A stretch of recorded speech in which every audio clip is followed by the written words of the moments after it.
The sun beat down on the parched earth, baking the small village in its relentless heat. Villagers shuffled listlessly through the dusty streets, their faces etched with worry and fatigue.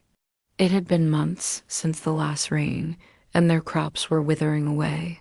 Their livestock were dying, and hope was beginning to dwindle.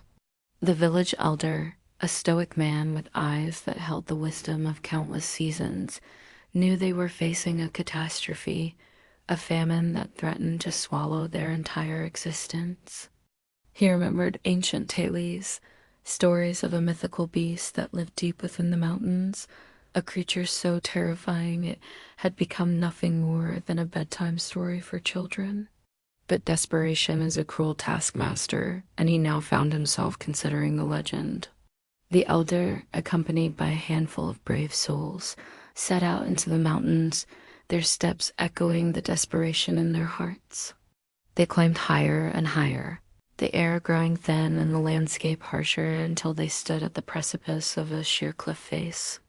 Before them lay a narrow ledge that clung to the side of the mountain like a lifeline.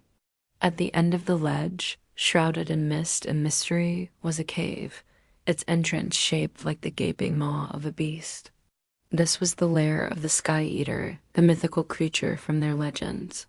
As they cautiously approached the cave, the villagers could feel the air grow colder, the temperature plummeting as if an icy wind had been unleashed. From within the shadows of the cave, a low growl rumbled, shaking the very foundations of the cliff. Then it emerged. The Sky Eater was even more fearsome in reality than in the tales. Its fur was the color of storm clouds, its eyes glowed with an eerie green light, and its teeth were like daggers of ice. But as it regarded the emaciated figures of the villagers, something shifted in its primal eyes.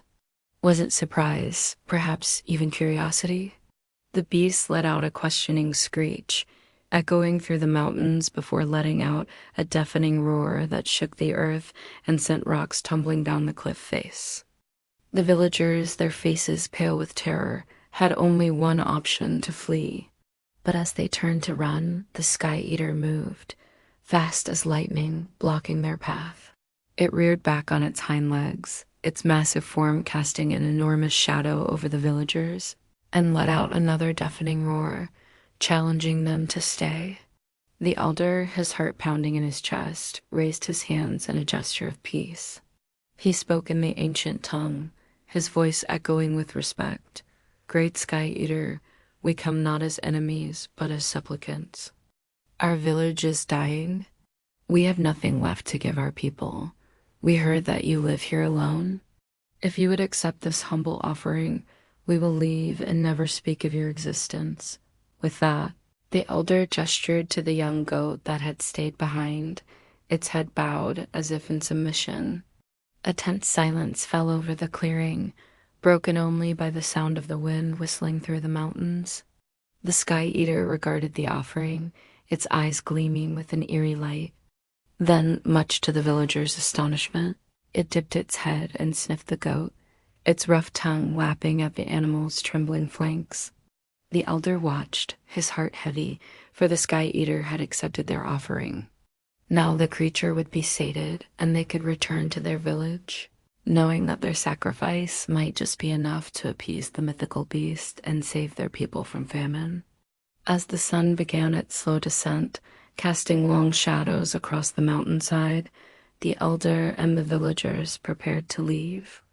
But as he turned to go, he saw something that made him pause. The goat, the one they had offered to the Sky Eater, was still alive. It stood there bleating softly, its eyes gazing up at the Sky Eater with a mixture of fear and gratitude. The Sky Eater, in turn, regarded the goat, its gaze unwavering.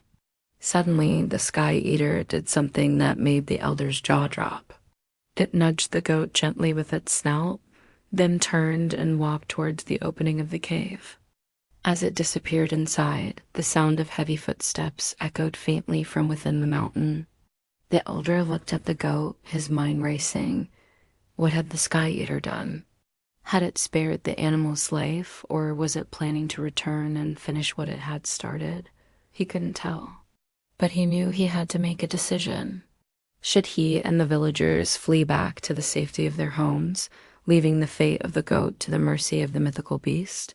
Or should they stay and face whatever danger lay ahead?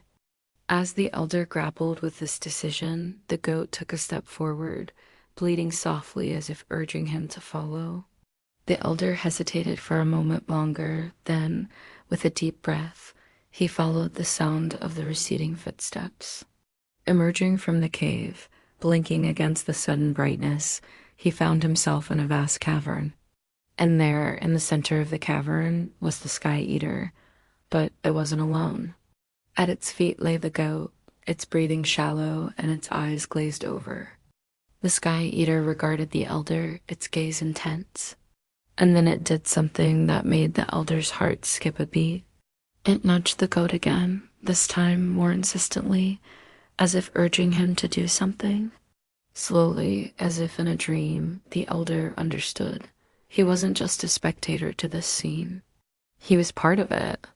The Sky Eater wanted him to do what it couldn't, to end the goat's suffering. With trembling hands, he knelt beside the wounded animal. Its fur was matted with blood, its breath shallow and raspy. Looking into its frightened eyes, the elder felt a surge of empathy. This wasn't just an offering. This was a living, breathing creature that had sacrificed itself for their village. And now it needed him to end its pain. With a choked sob, he reached out and stroked the goat's head, murmuring words of comfort. Then, taking a deep breath, he did what needed to be done. It was swift and merciful. As the life ebbed from the goat's eyes, a profound silence fell over the cavern. The elder sat there for a long time, his heart heavy with grief and gratitude. When he finally looked up, he saw that the Sky Eater was gone. He returned to the village, his steps heavy with sadness. The villagers, upon seeing him, rushed to his side, their faces etched with worry. But when he told them what had happened, there was no blame, only understanding. They had all seen the Sky Eater. They knew the price that had been paid, and they honored it. Days turned into weeks, and still there was no rain. Their crops continued to wither, and the threat of famine loomed over them.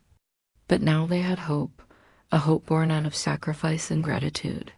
They remembered the courage of the goat, how it had faced the mythical beast without a shred of fear, how it had given its life for their village. And they honored that sacrifice, turning the memory of the goat into a symbol of their resilience, their unity, and their hope for a better future. They told stories of the goat to their children, each telling making the animal's sacrifice more heroic, its spirit more revered. They built a small shrine at the edge of town, where every year they held a festival in honor of the goat. During the festival, they told the tale of the Sky Eater and the goat, reminding themselves of the bond between their village, the mythical beast, and the courageous goat that had bridged the gap between them. And then one day, after what seemed like an eternity, the clouds gathered on the horizon. The sun, hidden behind a veil of gray, shed no light on the parched land. A soft breeze rustled through the leaves, carrying with it the scent of petrichor and the promise of life. And then it began, a gentle rain that fell on the thirsty earth, bringing with it the song of life. The villagers, standing together beneath the sky, watched as the first raindrops kissed the ground, ending their drought and renewing their hope. And as they looked up at the heavens, they saw a majestic stag leaping through the clouds, its antlers crowned with flowers, its coat shimmering with rainbows. And at its side, bounding playfully, was a magnificent white goat, its bells tinkling like laughter on the wind. Together, they were a symbol of their enduring spirit, their unbreakable bond with the natural world, and the eternal hope for a brighter tomorrow.